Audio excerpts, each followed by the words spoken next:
Hello guys, today we are going to be looking at Medusa by Duffy. So, some context on Duffy. She was born on the 23rd of December 1955. She was born in Glasgow, Scotland, to Mary Black and Frank Duffy, both of Irish Catholic descent. She had 4 younger brothers, was raised in Staffordshire in the West Midlands of England, where her father worked as a fitter with English Electric. Dramatic characters and narratives, voiced with a sharp edge of wit and social critique, characterised Duffy's early work, while her recent collections have wrestled more directly with dark and tangled themes of love, which we will have a look at today with the poem Medusa. So, who was Medusa? Medusa is a character from Greek mythology. She was a very attractive mortal who was admired for her beauty and lovely locks, her hair. One day, Poseidon, the god of the sea, seduced Medusa in Athena's temple. Athena, the goddess of war, strategy, and the protector of land, was angry that Medusa disgraced her in her temple, even though it wasn't her fault. Therefore, she took Medusa's beauty away and turned her into an ugly gorgon with snakes on her head. From then on, any person that Medusa looked at would turn into stone. This obviously meant that she could never fall in love or have herself attached to someone again. So the speaker of our poem is not directly Medusa. However, she is a woman who is connecting with Medusa on some sort of level. And this may be because of being betrayed or feeling quite vulnerable because of the acts of others, but we'll see that as we continue. So, stanza 1. We have got a suspicion, a doubt, a jealousy grew in my mind, which turned the hairs on my head to filthy snakes, as though my faults hissed and spat on my scalp. So, the poem is written in 3 verse with 8 mostly equal stanzas, and the themes that we were looking at were betrayal, Gothic, appearance, and Greek mythology. To begin with, we've got a tricolon here, which is a group of 3 emotions, which suspicion, doubt, and jealousy are mostly associated with a cheating partner. My explanation has gone here, but which turn the hairs on my head to filthy snakes. So we've got a metaphor here, and this is our first direct link to Medusa, the story, and that she's kind of turning into Medusa because of this bitterness that she's got inside. As though my faults hissed and spat on my scalp. Even as I'm reading there, you can probably tell that that is sibilance, sounding like the snakes from the myth. The snakes symbolise the hissing and resentment that she feels. Okay, stanza 2. My bride's breath soured stank in the grey bags of my lungs. I'm foul-mouthed now, foul-tongued, yellow-fanged. There are bullet tears in my eyes, are you terrified? Okay, so we've got a kind of low self-esteem here. Her breath could also refer to her words that are becoming more and more bitter, as she cannot think of anything positive to say because of the position that she's in. Alliteration of the B sound creates a harsh and abrupt tone, showing how angry she is. We've got olfactory language here, which is to do with smell. Soured and stank creates a sense of disgust. Grey bags of my lungs. We've got a metaphor here. Grey has connotations of being lifeless, which could show that she just has no life left in her. She's not happy in her life. Then you've got I'm foul-mouthed now, foul-tongued. Repetition of foul suggests how awfully she perceives herself. She thinks that she's ugly, physically and internally. Then yellow-fanged, you have zoomorphism here, where humans take on characteristics of an animal. So here she's adopting the characteristics of a snake, which kind of symbolise deceit.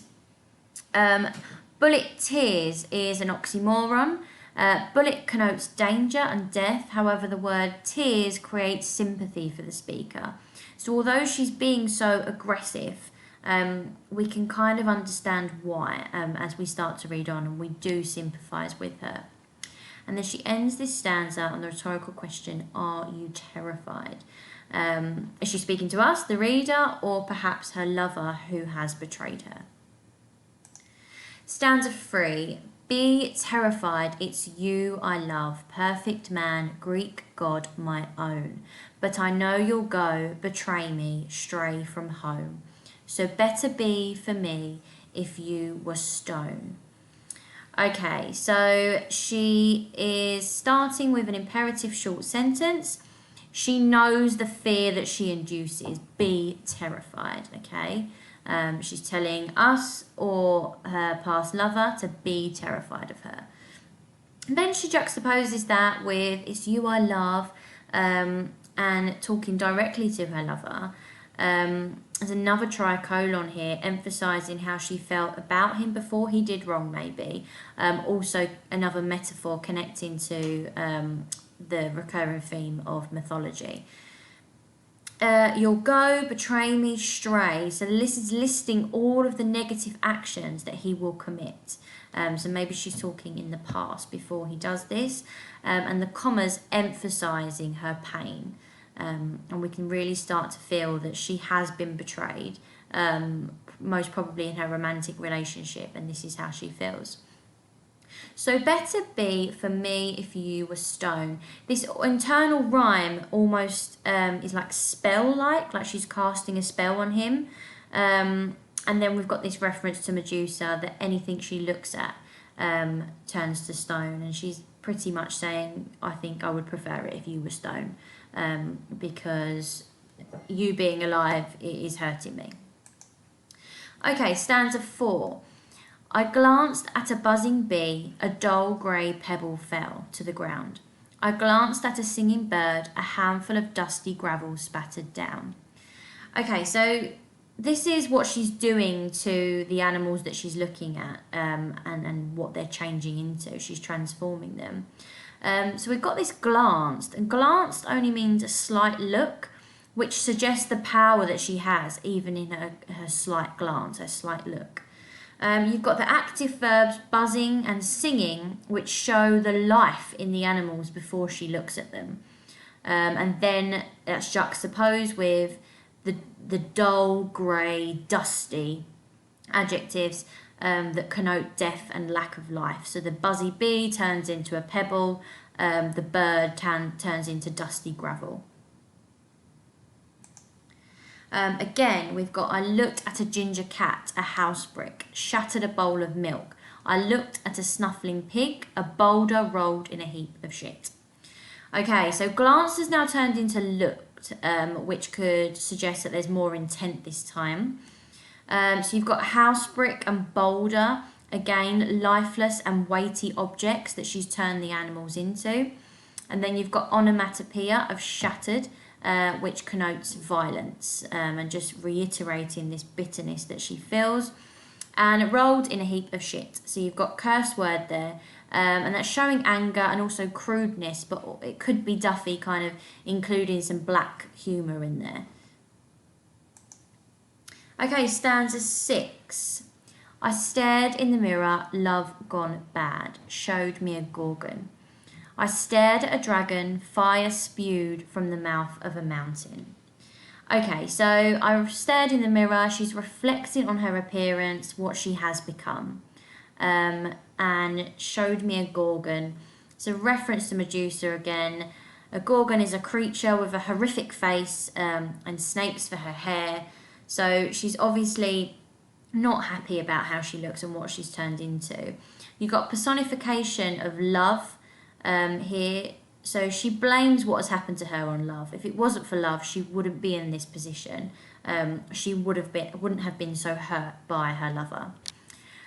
The dragon has transformed into a volcano after she looked at it. And fire spewed connotes large quantities of hate and pain that she's feeling. And that spewed word is really important. And there's also a visual parallel between what the animals are being turned into. The cat, the ginger cat, was then a house brick, which kind of similar colour. And now here the dragon is turning into a volcano, which you can see the comparison there as well. Stanza 7. And here you come with a shield for a heart and a sword for a tongue, and your girls, wasn't I beautiful, wasn't I fragrant and young? So shield and sword suggest that her love is like a Greek god. Her lover, he's heroic. But sword for a tongue may suggest that he hurt her with his words. We're not sure how he betrayed her, but it could be along those lines. You got repetition of your girls suggests that he has been unfaithful with a number of women. Then the rhetorical questions, wasn't I beautiful, wasn't I fragrant and young? They convey the speaker's desperation and weakness. She believes that she was left because of a lacking in herself, and that's why she feels really vulnerable now and not good enough. The adjectives beautiful, fragrant and young are the ideal characteristics, and she's saying, did she not have enough of those in order to satisfy him? Okay, and the last stanza is a one-line stanza, which creates great impact because it's on its own and it's there for a reason. So, look. So it's this sentence is imperative. Look at me now. It can have two meanings. It could be that the speaker is pleading with her lover to give her the attention that she desires. Maybe she wants to forgive him. But then on the flip side, it could also be that the speaker could be threatening him to look at her, which would result in his death because she would turn him to stone. So overall, this poem is about the fear and the self-esteem that's lacking because of a betrayal. The speaker is not directly Medusa, but she is becoming Medusa because of what has happened to her, and her story emulates that of Medusa within Greek mythology. Thank you so much for listening, and if you've got any comments about what I've said or anything that you would like to add, then please leave a comment below. Thank you very much.